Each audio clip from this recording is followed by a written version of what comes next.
I'm Jan Douglas. I'm a quilt designer, and I also have a line of fabrics coming out with me with Studio this fall called Love Flows. My favorite thing in the world to do is to create quilts with curves, and it's very intimidating to a lot of people. What I'm going to demonstrate to you today is my favorite machine applique technique, which will take all of the fear out of those curves and show you how to do it simply and easily. I'm going to demonstrate a block today. It's a perfect example of a block that has both techniques involved.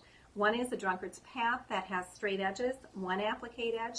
The straight edges are set into the seam line, the applique edge is machine applique down, and the other block is a petal that has applique edges on all sides.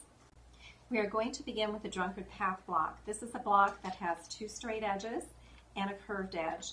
When I take the freezer paper, I cut out a square slightly larger than that space, square edges so I don't have to recut these, line them up with the outside of the template, and once it's lined up, you will take your pilot pen and you will draw on the inside curve.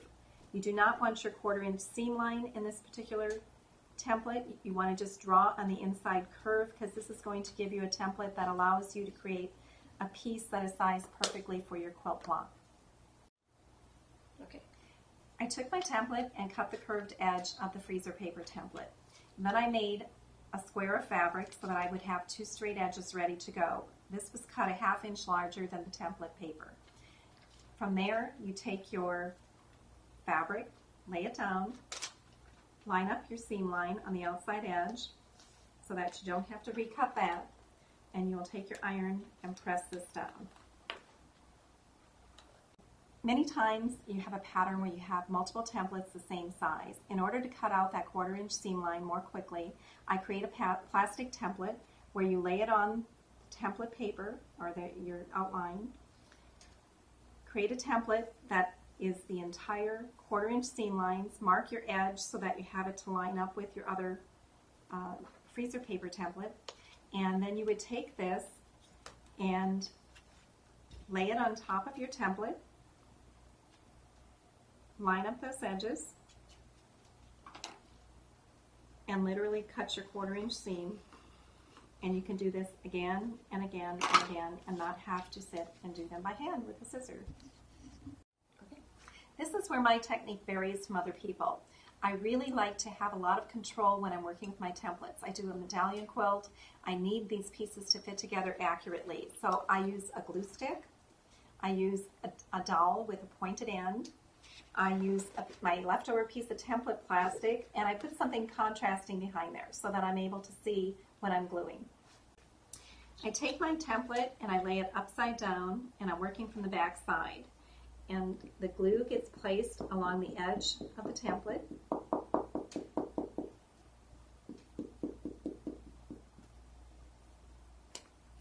Then I take my dowel, and you want to see that raw edge of your freezer paper peeking out at you against the contrast behind there.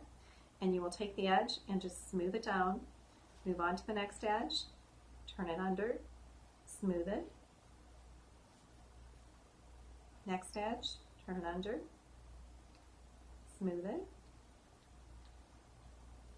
And you get to the last edge, turn it under, and smooth it with the edge of your pointed dowel. Okay, the next step in the process is to take your background square and find the center point. To do that, you would take it and fold it in half, mark this center point on that edge. I had already done this one for you. You would take your drunkard path template or block piece and line it up perfectly pieced here and on the center point here. If it goes beyond this edge, that's not important. That can be trimmed up after the block is complete. The next most critical thing that you need to keep in mind when you're working with machine applique is the color of thread that you use. I match the color to the top fabric. Yes, you will have a small little stitch along the edge of the template, but that will literally fade away and people won't know if it's part of the machine applique stitch or if it's part of the quilting stitch in the ditch. The next critical step when you're doing this process is to literally take the back excess fabric on the back of each block, and trim it away to a 1/4 inch seam allowance.